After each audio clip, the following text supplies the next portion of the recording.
Hello guys, welcome back to the channel. और आज की वीडियो में हम लोग अपना जो क्लास 11th का बिजनेस स्टडीज़ है उसको स्टार्ट कर रहे हैं। तो आज हम सबसे पहले अपना चैप्टर नंबर 1 है जो उसको स्टार्ट करेंगे। इस चैप्टर के 2 पार्ट्स आने वाले हैं। पहला पार्ट आज हमारे यहाँ पे कंप्लीट हो जाएगा और सेकंड पार्ट आपके पास जल्दी आ जाएगा। ओके, तो चलिए इसको स्टार्ट करते हैं। हमारा जो क्लास 11th का चैप्टर नंबर 1 है उसका नाम है nature and purpose of business. ये सब्जेक्ट ही बिज़नेस स्टडीज़ है, तो ये बहुत ज़रूरी होता है कि आप समझो कि बिज़नेस का क्या होता है, बिज़नेस की क्यों हम बिज़नेस करते हैं। इसके लिए बहुत ही ज़रूरी होता है कि आप ये समझो। ओके, तो स्टार्ट करते हैं। फर्स्ट है हमारा मीनिंग ऑफ बिज़नेस। अगर हम जो फर्स्ट स्लाइड में देखें वो है हमारा मीनिंग ऑफ बिज़नेस। सबसे पहले हम अपने सब्जेक्ट को स्टार्ट करने से पहले हमें ये समझना होगा कि एक्चुअल में बिज़नेस क्या होता है। तो देखते हैं, business is an economic activity. ठीक है, बिजनेस एक इकोनॉमिक एक्टिविटी होती है which are connected with the production, purchase, sale और distribution of goods and services with the main objective of earning profit. तो यहाँ पे हमारे पास अगर हम देखें तो बिज़नेस सबसे पहली लाइन में यही लिखा है कि बिज़नेस एक इकोनॉमिक एक्टिविटी होती है। ठीक है, जो हम आगे पढ़ेंगे कि इकोनॉमिक एक्टिविटी क्या होते हैं। Which are connected with production, purchase, sale और डिस्ट्रीब्यूशन ऑफ गुड्स और सर्विस। तो बिजनेस एक इकोनॉमिक एक्टिविटी होती है। इकोनॉमिक एक्टिविटी का ये मतलब होता है कि ऐसी एक्टिविटीज़ जो कि हम मेन मोटिव, ऐसी एक्टिविटीज़ जिनको करने का जो हमारा जो मोटिव होता है वो यही होता है कि हम प्रॉफिट अर्न करें। तो बिज़नेस हमेशा प्रॉफिट अर्न करने के एम से ही, मोटिव से ही किया जाता है। तो बिज़नेस एक इकोनॉमिक एक्टिविटी होती है। ठीक है, which are connected with production. अब प्रोडक्शन का क्या मतलब होता है? प्रोडक्शन का मतलब होता है कि आप कोई चीज़ प्रोड्यूस कर रहे हो, कोई चीज़ बना रहे हो। ठीक है, तो यही बात है कि बिज़नेस जो है वो कनेक्टेड रहता है प्रोडक्शन से, परचेज से। कभी कभार ऐसा होता है कि आप प्रोडक्शन ना करके, चीज़ों को ना बना के आप बिज़नेस में जो सामान है किसी और से ख़रीदो फिर उसको सेल करो। तो इसमें प्रोडक्शन भी आपका आ जाता है, परचेज भी आ जाता है। सेल और distribution of goods and service. Obviously जब आपने कोई प्रोडक्ट बनाया या फिर कोई प्रोडक्ट ख़रीदा, अब नेक्स्ट क्या स्टेप होता है, आप वो किसी और को सेल करोगे प्रॉफिट अर्न करने के लिए। ठीक है, तो सेल और distribution of goods and service. तो ज़रूरी नहीं है कोई सामान ही हो, आप कोई सर्विस देते हो अगर, वो भी आपका बिजनेस के अंदर ही आता है। और इन सबको करने के पीछे जो आपका एम होता है वो प्रॉफिट अर्न करना होता है। तो अगर हम देखें तो business is an economic activity which are connected with the production, purchase, sale और distribution of goods and services with the main objective of earning profit. Okay, next आते हैं, ये हमने पढ़ ही लिया टाइप्स ऑफ ह्यूमन एक्टिविटीज़। दो types की ह्यूमन एक्टिविटीज़ होती है हमारे पास, economic activities and non economic activities. Economic activities की अगर हम बात करें, these are the activities which are performed with the main motive of earning profit. ये इकोनॉमिक एक्टिविटी होती है कि आपके इनको करने का जो पीछे का एम होता है, मोटिव होता है, वो यही होता है कि आप प्रॉफिट अर्न करो, प्रॉफिट अर्न करो, आपको एक्स्ट्रा इनको सेल करके आपके पास एक्स्ट्रा रेवेन्यू आए। ठीक है, एक्स्ट्रा आप प्रॉफिट अर्न करो। ठीक है, नेक्स्ट क्या होता है, नॉन इकोनॉमिक एक्टिविटीज़। अगर हम इकोनॉमिक एक्टिविटीज़ के कुछ एग्जांपल्स की बात करें तो क्या हो सकता है, बहुत ही ईजी सा है। आप प्रोडक्शन करते हो, चीज़ों को बनाते हो, फिर उनको सेल करते हो। तो आप ऐसे किसी को सेटिस्फेक्शन के लिए थोड़ी ना बनाते हो, आप यही बनाते हो कि अगर बिज़नेस में अगर आप प्रोडक्शन कर रहे हो तो आप उसके पीछे का रीज़न होता है कि आप उसको प्रॉफिट के लिए बेचोगे। तो प्रोडक्शन हो गया, गुड्स एंड सर्विस का डिस्ट्रीब्यूशन हो गया। ठीक है, जैसे ये सब क्या होते हैं, इकोनॉमिक एक्टिविटीज़ होती हैं। इसके अलावा जैसे डॉक्टर अपनी सर्विसेज दे रहे हैं, लॉयर अपनी सर्विसेज दे रहे हैं, कोई चार्टर्ड अकाउंटेंट अपनी सर्विस दे रहा है, ये सब क्या है, ये सब इकोनॉमिक एक्टिविटीज़ के अंदर आती हैं। ये सब प्रॉफिट अर्न करने के मोटिव से ही क्या करते हैं, ये सब एक्टिविटीज़ परफॉर्म करते हैं। तो ये सारी क्या होती हैं, इकोनॉमिक एक्टिविटीज़ होती हैं। समझ में आया, बिजनेस भी एक इकोनॉमिक एक्टिविटी होता है। नेक्स्ट आते हैं हमारे पास नॉन इकोनॉमिक एक्टिविटीज़। तो these are the activities which are performed with the main motive of getting psychological satisfaction. Psychological satisfaction का क्या मतलब होता है कि आपको अच्छा लगे इन एक्टिविटीज़ को करने से। ठीक है, जैसे कि आप किसी को चैरिटी कर रहे हो, आप किसी की हेल्प कर रहे हो। ठीक है, और आप किसी को चैरिटी कर रहे हो, कोई रिलीजियस प्लेसेस में आप कोई चैरिटी कर रहे हो, किसी की हेल्प कर रहे हो, किसी ओल्ड एज पर्सन की हेल्प कर रहे हो। ठीक है, जैसे फॉर एग्जांपल अगर कोई टीचर है, ठीक है, अगर वो स्कूल में टीच कर रही हैं तो बेसिकली वो एक इकोनॉमिक एक्टिविटी होगा। लेकिन वही अगर वो अपनी डॉटर को टीच कर रही हैं, ठीक है, तो वो एक नॉन इकोनॉमिक एक्टिविटी होगा।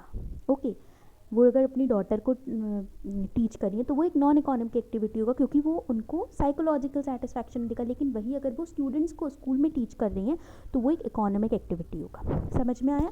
ठीक है, नेक्स्ट पे आते हैं, टाइप्स ऑफ इकोनॉमिक एक्टिविटीज़। तो हमने पहले देखा ह्यूमन एक्टिविटीज़ 2 टाइप्स की होती हैं, economics and non economic activities.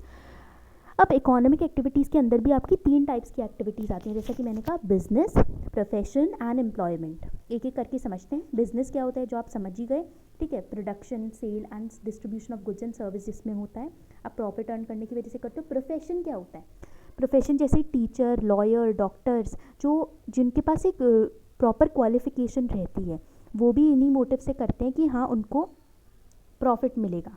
समझ में आया? उसके बाद एम्प्लॉयमेंट तो आप समझ ही गए, जैसे जॉब आप कहीं पर करते हो। प्रोफेशन एक जॉब नहीं होता, प्रोफेशन में आप अपनी फ्री सर्विस भी कर सकते हो, आप किसी के अंदर कंट्रोल में काम नहीं करते। लेकिन एम्प्लॉयमेंट में आता है कि आप किसी के कंट्रोल में काम करते हो, आप जॉब करते हो, दैट इज़ एम्प्लॉयमेंट। समझ में आया? तो आपको तीनों समझ में आ गया होगा। अब हम एक एक करके इन तीनों के बीच में डिस्टिंक्शन देखते हैं। फर्स्ट बेसिस ऑफ डिस्टिंक्शन हमारे पास जो गिवन है वो है कमेंसमेंट। तो अगर हम बिज़नेस में देखें तो बिज़नेस में commences with the decision of entrepreneur. हम समझ गए कि एंटरप्रेन्योर होना काफ़ी ज़रूरी होता है इसमें, ठीक है। जब भी डिसीजन लेगा एंटरप्रेन्योर तब आप बिज़नेस स्टार्ट कर सकते हो। कमेंस मतलब स्टार्ट करना। प्रोफेशन का मतलब होता है प्रोफेशन में commences on completion of a degree course and by getting a certificate of practice. तो प्रोफेशन आप ऐसे ही स्टार्ट नहीं कर सकते, बिजनेस में कोई क्वालिफिकेशन की ज़रूरत नहीं होती, आप कभी भी एंटरप्रेन्योर के डिसीजन पे कमेंस कर सकते हो। लेकिन प्रोफेशन जो है उसके लिए स्टार्ट करने के लिए आपको एक प्रॉपर डिग्री होनी चाहिए, ठीक है, और एक सर्टिफिकेट ऑफ प्रैक्टिस होना चाहिए। जैसे बेस्ट एग्जाम्पल अगर हम देखें तो लॉयर्स, डॉक्टर्स, चार्टर्ड अकाउंटेंट्स, ये सब प्रोफेशंस होते हैं, ठीक है, प्रोफेशनल्स होते हैं। इनके पास एक सर्टिफिकेट होता है कि प्रैक्टिस होता है सर्टिफिकेट का कि ये प्रैक्टिस कर सकते हैं। समझ में आया?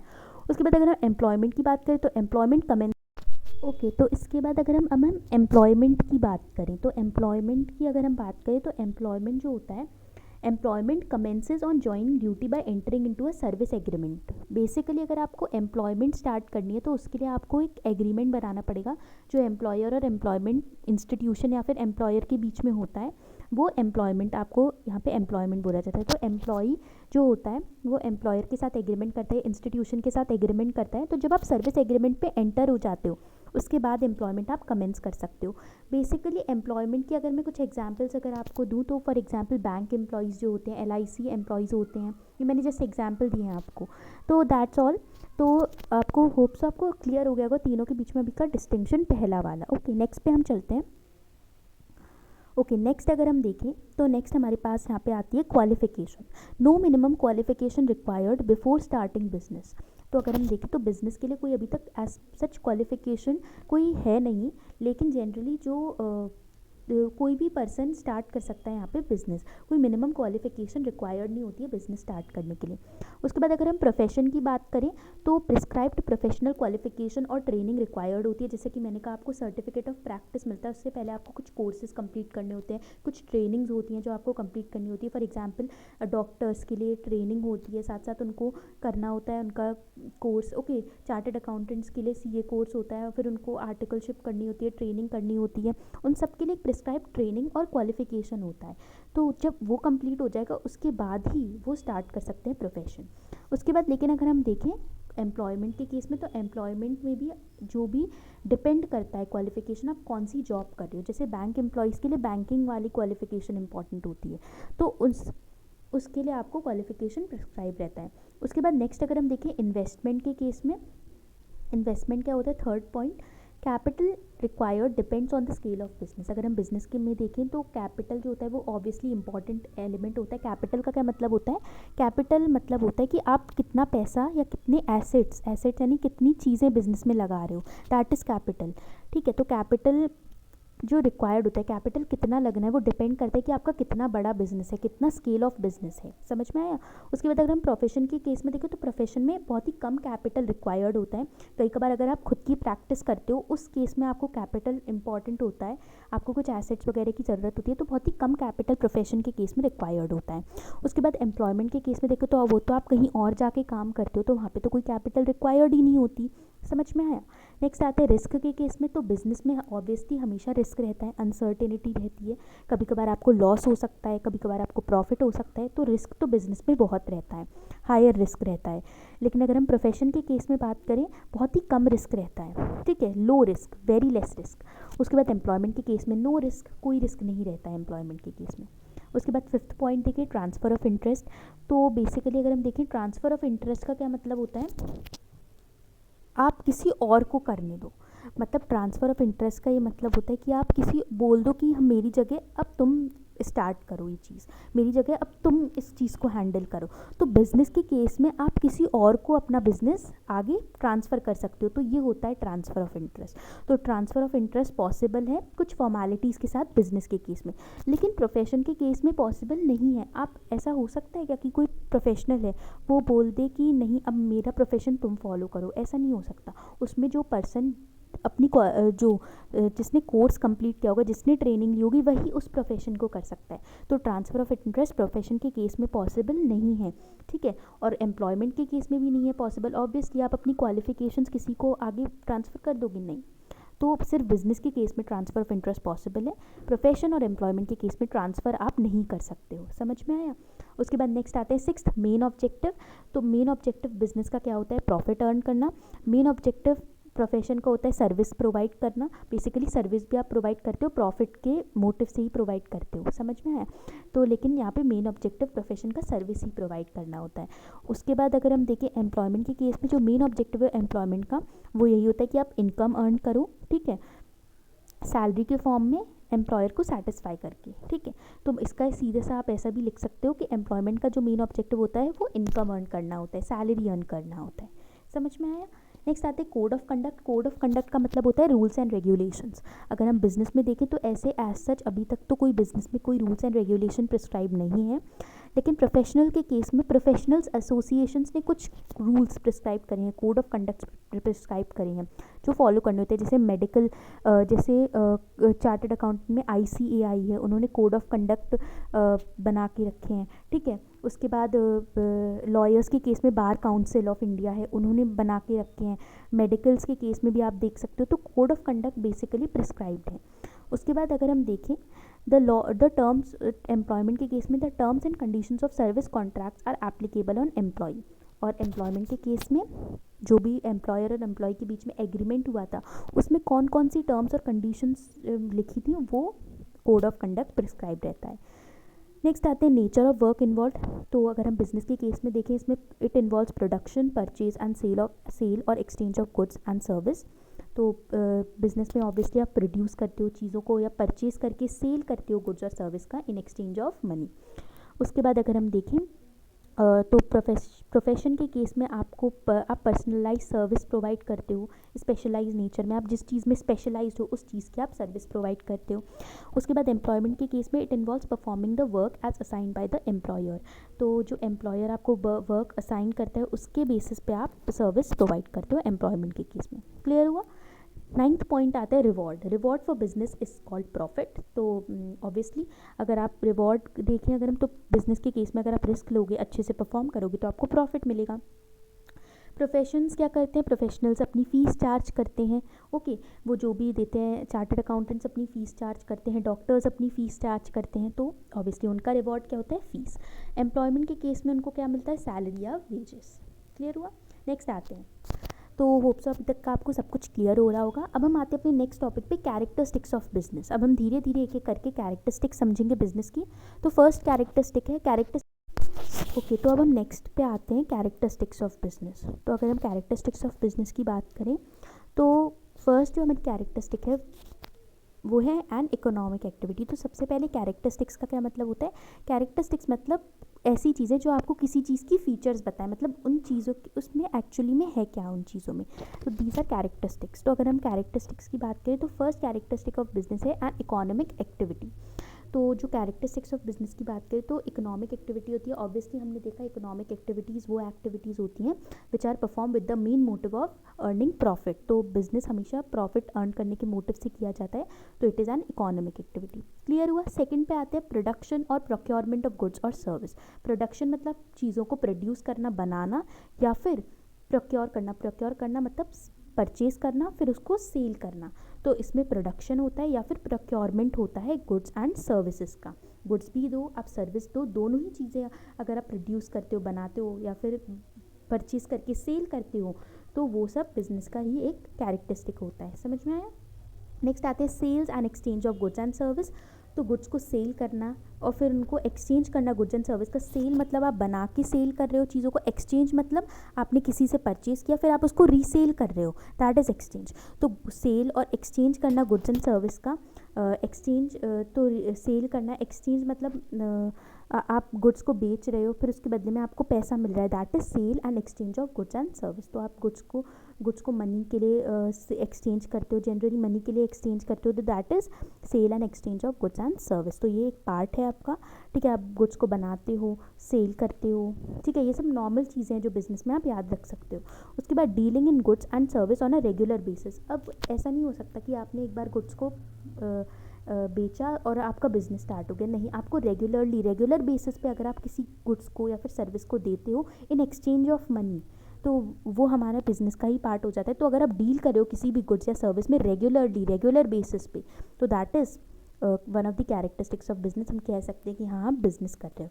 नेक्स्ट आते हैं प्रॉफिट अर्निंग। फिफ्थ की बात करें अगर हम प्रॉफिट अर्निंग, तो ऑब्वियसली अगर आप कोई चैरिटी पर्पस के लिए अगर आप कोई बिजनेस कर रहे हो, तो दैट इज़ ऑब्वियसली बिजनेस हम नहीं कह सकते। अगर आप चैरिटी कर रहे हो या किसी की हेल्प कर रहे हो, that is not business. First जो मेन मोटिव होता है कि बिजनेस का वो ये होता है कि आप प्रॉफिट अर्न करने के लिए वो बिज़नेस को सेटअप करें, क्योंकि कोई भी बिज़नेस अगर आपको चलाना है आगे, तो प्रॉफिट बहुत ही एसेंशियल एलिमेंट होता है। आपको बिज़नेस को अगर आपको ग्रो करना है या एक्सपैंड करना है, तो उसके लिए प्रॉफिट अर्निंग सबसे मोस्ट इंपॉर्टेंट फीचर होता है बिजनेस का। उसके बाद सिक्स्थ की बात करें, रिस्क। ऑब्वियसली रिस्क बहुत इंपॉर्टेंट होता है। रिस्क और अनसर्टेनिटी बिजनेस में बहुत होती है। रिस्क आपको लेना पड़ता है। रिस्क आपके पास बहुत होता है कि आपको कभी कभार लॉसेज हो जाएं, कभी कभार प्रॉफिट हो जाएं। ओके, नेक्स्ट आता है हमारे पास business as an economic activity. तो फर्स्ट आता है, तो इसमें बिजनेस अब किस तरीके से हमारी इकोनॉमिक एक्टिविटी है, तो वो हम एक एक करके देखेंगे।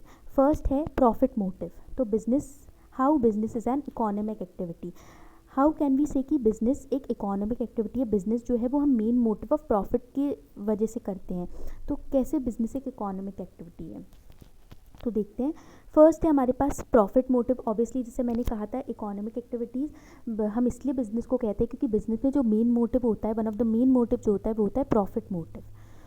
तो इसको हम कह सकते हैं कि हाँ, business is an economic activity, क्योंकि जो इसका जो मेन मोटिव होता है वो प्रॉफिट अर्न करना होता है। अगर आप चैरिटी पर्पस के लिए बिजनेस को करते हो, तो that is not a business actually.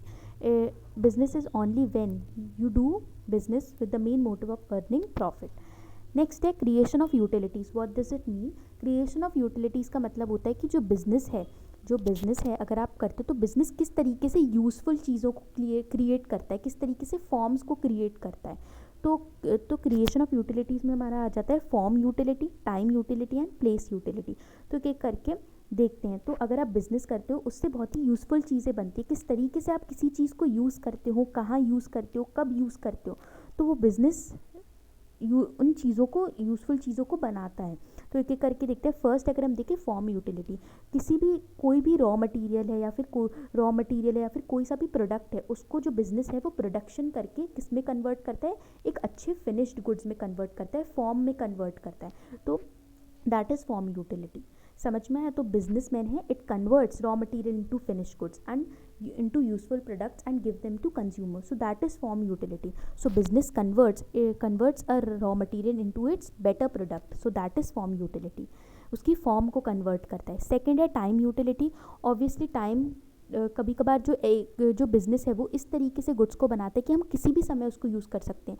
It can be like that कि आप किसी भी चीज़ को अभी बनाओ और वो इमीडिएटली अभी कंज्यूम ना हो सकता है कोई सीजनल नेचर में, या 6 या 7 महीने बाद यूज़ हो, कभी भी हो सकता है। तो एक पर्टिकुलर सीज़न में हो सकता है आप इसको अभी बनाओ, एक पर्टिकुलर सीज़न में वो यूज़ हो। तो एक ऐसे तो बिज़नेस इस तरीके के प्रोडक्ट्स को भी बनाता है कि हम प्रॉपरली टाइमली यूज़फुल चीज़ों को भी यहाँ पे बनाता है। तो that is time utility. Place utility की अगर हम बात करें, तो ऐसा भी हो सकता है गुड्स आपने कहीं और बनाए हैं और गुड्स कहीं और हो रहे हो सकता है। फॉर एग्जाम्पल, गुड्स अगर आपने MP में बनाया और वो कंज्यूम हो रहा है UP में, तो it can be like that. Transport करके आप कहीं और ले जाओ, तो बिज़नेस प्लेस यूटिलिटी भी बनाता है। समझ में आए? So it can be like that. तो 3 तरीके से होते हैं हमारे यहाँ पे। तो बिजनेस एक इकोनॉमिक एक्टिविटी किस तरीके से हो सकता है, यहाँ पे डिफरेंट टाइप्स ऑफ यूटिलिटीज़ भी क्रिएट होती हैं, क्रिएशन ऑफ यूटिलिटीज़। नेक्स्ट है exchange of goods and service. Next ये होता है हमारा कि हमारे पास गुड्स एंड सर्विस का एक्सचेंज होता है, ठीक है। Exchange of goods and service, आप गुड्स को बेच रहे हो, ठीक है, उसके बदले में आप मनी एक्सचेंज कर रहे हो। So that is, so economic activity का जो एम होता है वो यही होता है कि आप मनी से एक्सचेंज करो गुड्स या सर्विस को। So this is one of the reason why business is considered as an economic activity, क्योंकि उसमें आप एक्सचेंज भी करते हो गुड्स एंड सर्विस का फॉर मनी। समझ में आए। तो इकोनॉमिक एक्टिविटीज़ में जैसे हमने देखा था कि जो मनी की जो प्रॉफिट अर्न करने के मोटिव से किया जाती हैं ऐसी चीज़ें। और प्रॉफिट आप कैसे अर्न करोगे, जब आपके पास मनी होगा, ठीक है। मनी जब उस ट्रांजैक्शन में होता है तभी आप प्रॉफिट अर्न कर पाते हो। तो इकोनॉमिक एक्टिविटी अगर हम सिंपल शब्दों में कहें तो एक जिन चीज़ों में मॉनेटरी ट्रांजैक्शन इन्वॉल्व होते हैं, so these are economic activities. समझ में आया। तो यहाँ पे आपको क्लियर हो गया होगा अब इकोनॉमिक एक्टिविटी में ऐसी एक्टिविटीज़ जो मेन मोटिव ऑफ प्रॉफिट से तो की जाती हैं और जिनमें इकोनॉमिक ट्रांजैक्शन इन्वॉल्व होते हैं, मॉनेटरी ट्रांजैक्शंस इन्वॉल्व होते हैं। समझ में आया। तो ये 3 चीज़ों की वजह से हम बिजनेस को एक इकोनॉमिक एक्टिविटी कहते हैं। ओके, नेक्स्ट आते हैं हमारे पास ऑब्जेक्टिव्स ऑफ बिजनेस। अब हम एक एक करके ऑब्जेक्टिव समझते हैं बिजनेस के। फर्स्ट ऑब्जेक्टिव है हमारा इकोनॉमिक ऑब्जेक्टिव। इकोनॉमिक ऑब्जेक्टिव का क्या मतलब होता है, यही बिजनेस मनी से रिलेटेड ऑब्जेक्टिव जो हमें इकोनॉमिकली स्टेबल बनाए, ऐसे ऑब्जेक्टिव। तो देखिए, तो फर्स्ट इकोनॉमिक ऑब्जेक्टिव में जो हमारा होता है वो हमारे पास 3 चीज़ें आती है, सर्वाइवल, ग्रोथ एंड प्रॉफिट। तो बिजनेस में जो most important objective economic objective ही होता है, ठीक है। हम इकोनॉमिकली स्टेबल बने, उसका जो मेन ऑब्जेक्टिव बिजनेस का यही होता है। हम बिजनेस क्यों करते हैं, दीज आर ऑब्जेक्टिव्स। तो फर्स्ट इकोनॉमिक ऑब्जेक्टिव में हमारा सर्वाइवल आता है। ऑब्वियसली जो बेसिक पर्पस होता है हर ऑर्गेनाइजेशन का वो यही होता है कि वो सर्वाइव करे किसी भी कॉम्पिटिटिव मार्केट में बहुत ही लॉन्गर पीरियड ऑफ टाइम के लिए। सो सर्वाइव करना एक सबसे पहला इकोनॉमिक ऑब्जेक्टिव। और वो कैसे सर्वाइव करेगा, तभी सर्वाइव करेगा जब उसके पास पैसा होगा, इकोनॉमी होगी, मनी होगा। So survival is the one of the main objective जो कि किस कैटेगरी के अंदर आता है, इकोनॉमिक ऑब्जेक्टिव के अंदर आता है। सेकेंड जो ऑब्जेक्टिव होता है ग्रोथ, ठीक है। ग्रोथ ऑब्वियसली किसी भी बिजनेस को अगर एक स्टेबल बनना है, अच्छा इकोनॉमिक बनना है, अच्छा स्टेबल बनना है, तो उसको ग्रोथ बहुत इंपॉर्टेंट होती है। ग्रोथ भी वो कैसे अर्न करेगा, जब उसके पास प्रॉपर मनी होगा, प्रॉपर इकोनॉमी होगी। सो ग्रोथ सबसे मोस्ट इंपॉर्टेंट होता है। वो डिफरेंट तभी एक्सपैंड कर पाएगा बिजनेस, तभी ग्रो कर पाएगा, डिफरेंट अपनी वेराइटीज़ तभी सेटअप कर पाएगा जब उसके पास मनी होगा। So growth is one of the most important essential element. Next आता है हमारे पास प्रॉफिट। तो प्रॉफिट ऑब्वियसली हमने देखा प्रॉफिट भी बहुत ही एसेंशियल होता है। प्रॉफिट सर्वाइवल, ग्रोथ, बिजनेस को एक्सपैंड करने के लिए सबसे मोस्ट इंपॉर्टेंट चीज़ होता है। तो प्रॉफिट भी इकोनॉमिक ऑब्जेक्टिव के अंदर ही एक आता है। सो सबसे फर्स्ट जो हमने ऑब्जेक्टिव पढ़ा वो था इकोनॉमिक ऑब्जेक्टिव। उसमें 3 हमारे पॉइंट्स आए, survival, growth and profit. Next आते हैं हमारे पास सोशल ऑब्जेक्टिव। अब सोशल ऑब्जेक्टिव का क्या मतलब होता है कि अब बिजनेस जो है वो सोसाइटी से इतने सारे रॉ मटेरियल्स लेती है, सोसाइटी की लैंड लेती है, सोसाइटी में जो कंज्यूमर्स हैं वही उसके प्रोडक्ट्स को खरीदते हैं। तो यहाँ पे बिजनेस का भी यहाँ पे कुछ रोल होता है कि वो भी सोसाइटी को कुछ रिटर्न में दे, क्योंकि सोसाइटी उसको इतनी सारी चीज़ें प्रोवाइड कर रही हैं। सो ये जो ऑब्जेक्टिव होता है it deals with commitment of business toward society. Business किस तरीके से सोसाइटी को कुछ दे रहा है, सो दैट इज़। तो इसमें किस तरीके से देगा, फर्स्ट जो इसमें पॉइंट आता है कि आप कैसे दे सकते हो सोशल ऑब्जेक्टिव, आप कैसे दे सकते हो, supply of desired quality products. आप अच्छे क्वालिटी प्रोडक्ट्स प्रोवाइड करो सोसाइटी को, ठीक है। कोई भी अनफेयर ट्रेड प्रैक्टिसेस यूज़ ना करिए, ठीक है। आप कोई भी अगर प्रोडक्ट्स कुछ भी अगर आप ट्रेडिंग कर रहे हो बिजनेस में, तो ऐसे नहीं कि आपने कोई गंदी क्वालिटी के प्रोडक्ट दिए या फिर कोई अनफेयर ट्रेड प्रैक्टिसेस यूज़ की, तो ये नहीं करना चाहिए। थर्ड है एम्प्लॉयमेंट जनरेशन। अगर आप सोसाइटी में काम करो तो ज़्यादा से ज़्यादा एम्प्लॉयमेंट जनरेट करने की कोशिश करो, कि जॉब अपॉर्चुनिटीज़ सोसाइटी के लोगों को प्रोवाइड करो। उसके बाद नेक्स्ट आते हैं सोशल सर्विस और कम्युनिटी सर्विस। आप सोशल सर्विस दे सकते हो, आप डिफरेंट सेमिनार्स कंडक्ट कर सकते हैं, चैरिटी कर सकते हैं। तो ये सोशल सर्विस या कम्युनिटी सर्विस आप कर सकते हो। पोल्यूशन, कम से कम जो इंडस्ट्रीज़, फैक्ट्री सेटअप्स हैं आपकी, जो भी बिजनेस की अगर आप इंडस्ट्री या फैक्ट्रीज कहीं सेटअप है तो उनसे कम वाटर पोल्यूशन, एयर पोल्यूशन कम करने की कोशिश करें। So that is one of the social objective. तो ये हमारे यहाँ पे 4 to 5 पॉइंट्स है which you can just learn.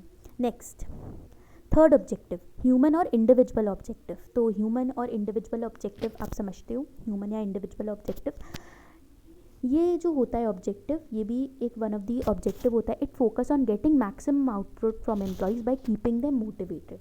Human objective का सीधा सही मतलब होता है कि आप जो एम्प्लॉयज़ हैं, उन एम्प्लॉयज़ आपके सबसे मोस्ट इंपॉर्टेंट एसेट होते हैं बिजनेस के। अगर एम्प्लॉयज़ नहीं हैं तो आप कैसे काम करोगे। तो इंडिविजुअल ऑब्जेक्टिव या ह्यूमन ऑब्जेक्टिव कहते हैं वो एम्प्लॉयज़, जो बिज़नेस है वो कुछ एम्प्लॉयज़ को भी अच्छे से प्रोवाइड करे, उनको मोटिवेट रखे, जिससे वो अच्छे से यहाँ बिज़नेस में काम कर पाएँ। तो वो आप कैसे कर सकते हो, उनको अच्छी वर्किंग कंडीशंस प्रोवाइड करना, ठीक है, कॉम्पिटिटिव और अच्छी satisfactory wages and salaries provide करना। अच्छी सैलरीज है, कम भी नहीं, कम ज़्यादा कम नहीं, सैलरीज प्रोवाइड नहीं करना जितना उनको मिलनी चाहिए। उसके बाद प्रॉपर ट्रेनिंग प्रोवाइड करना जिससे वो अच्छे से वर्क कर पाएँ। Peer recognition and participation in decision making, उनको अच्छे से रिकॉग्निशन प्रोवाइड करना, उनको मोटिवेट करना, उनको अप्रिसिएशन देना अगर उन्होंने कुछ भी हेल्प की है बिज़नेस को ग्रो या एक्सपैंड करने में, उनको डिसीजन मेकिंग में पार्टिसिपेट करवाना, ठीक है, उनको अदर बेनिफिट्स प्रोवाइड करना like housing facilities, medical facilities, और या फिर उनके जो चिल्ड्रन हैं उनको हेल्थ या स्कूलिंग फैसिलिटीज़ प्रोवाइड करना। तो ये सब ओके। सो यहाँ पे हमारा ऑब्जेक्टिव है।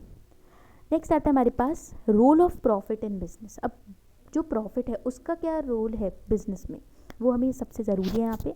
तो प्रॉफिट अब किस तरीके से बिजनेस को हेल्प करता है। फर्स्ट है हमारा सर्वाइवल। ऑब्वियसली प्रॉफिट एक सोर्स ऑफ इनकम होता है बिजनेसमैन के लिए, ठीक है। आप जब आप बहुत सारी आप पैसा लगाते हो बिजनेस में, ठीक है, उसके बाद उनमें से आप खर्चे हटाते हो, फिर जो आपको एक्स्ट्रा मनी मिलता है खर्चे हटा के, वही तो आपका प्रॉफिट होता है। तो प्रॉफिट ज़रूरी होता है, बहुत ही ज़रूरी इनकम होती है जो कि आपको बिज़नेस में ग्रोथ और एक्सपेंशन में हेल्प करती है। तो सर्वाइवल के लिए, अगर बिज़नेस को सर्वाइव करना है तो उसके लिए प्रॉफिट बहुत ही ज़रूरी होता है। Next expansion and growth. अगर आपके पास प्रॉफिट नहीं होगा, आप कैसे अपने बिजनेस को एक्सपैंड करोगे, ग्रो करोगे, और कैपिटल कैसे लगाओगे। सो एक्सपेंशन एंड ग्रोथ के लिए प्रॉफिट सबसे ज़्यादा ज़रूरी होता है। थर्ड, सिंबल ऑफ एफिशिएंसी और an index of performance. Profit क्या होता है, वो आपको दिखाता है कि आप किस तरीके से काम कर रहे हो। एक साइन होता है कि बिजनेस जो है वो एफिशिएंटली वर्क कर रहा है, बिजनेस अच्छे से काम करना है। Profits indicates weather a business is being managed efficiently और नॉट। एफिशिएंटली मतलब बिजनेस क्या अच्छे से काम कर रहा है, बिजनेस क्या एफिशिएंटली अपने टास्क कर रहा है, प्रॉपर उसको पोजीशन उसकी अच्छी है कि नहीं, क्या अच्छे से मैनेज किया जा रहा है जिससे कि वो प्रॉपरली वर्क कर रहा है। सो इसके लिए ये एक सिंबल होता है कि जो आपकी जो परफॉर्मेंस है वो बिजनेस की वो एफिशिएंट है, अच्छी है। Next, reward of bearing the risk. Obviously अगर कोई भी पर्सन है, कोई भी बिजनेसमैन है, एंटरप्रेन्योर है, अगर वो रिस्क लेता है तो उसको प्रॉफिट्स होते हैं। तो ये बिजनेस जो रिस्क होता है, तो रिस्क अगर आप लेते हो तो आपको ऑब्वियसली प्रॉफिट्स मिलते हैं। तो एक रिवॉर्ड होता है अगर आप रिस्क लेते हो, इन्वेस्टमेंट रिस्क लेके इन्वेस्टमेंट करते हो कहीं पे, तो ऑब्वियसली एक रिवॉर्ड होता है for bearing the risk. Next, helps to gain reputation और गुडविल। अगर आपके पास ज़्यादा से ज़्यादा प्रॉफिट्स अर्न होंगे तो आपको एक रिकॉग्निशन मिलेगी, ठीक है, आपकी गुडविल मिलेगी। तो और भी जो कंपनीज़ हैं वो आपके साथ कोलैबोरेट करेंगी, आपके साथ कॉरपोरेट करेंगी, ठीक है, आप पे इन्वेस्ट करना चाहेंगी। तो और आपकी मार्केट में एक अच्छी गुडविल बनेगी कंज्यूमर्स के प्रति, और लोग ज़्यादा से ज़्यादा आपके बिज़नेस से प्रोडक्ट खरीदेंगे। सो एक आपकी रेप्यूटेशन बनती है, अच्छी गुडविल बनती है कि हाँ इस बिज़नेस का जो प्रॉफिट है वो इंक्रीज़ हो रहा है। तो ऑब्वियसली आपकी एक अच्छी गुडविल और रेप्यूटेशन बनती है मार्केट में। क्लियर हुआ? ओके, तो है we come to an end of this lecture of business studies chapter number 1। अभी इस चैप्टर का एक सेकंड पार्ट आएगा, वो बहुत छोटा सा पार्ट होगा, उसमें ज़्यादा हमें नहीं सब ज़्यादा उसमें कुछ है नहीं। So thank you so much guys for seeing this video. If you like this video, do like it, share it with your friends and subscribe to my channel. Thanks a lot.